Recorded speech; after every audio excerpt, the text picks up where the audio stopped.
Let's create our AR mobile app. Select the menu Projects and look for AR Mobile.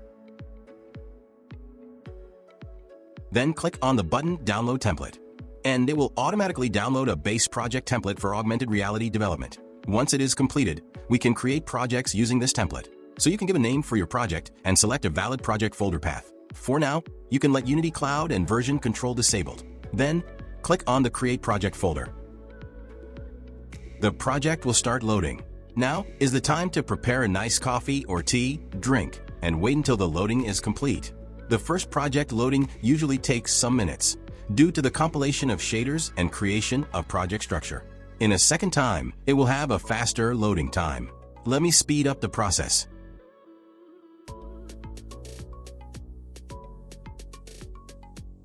Once the project creation is complete and loaded, the Unity editor will be opened. This base project contains everything configured to start developing AR applications. Now buckle your seatbelts and get ready to start.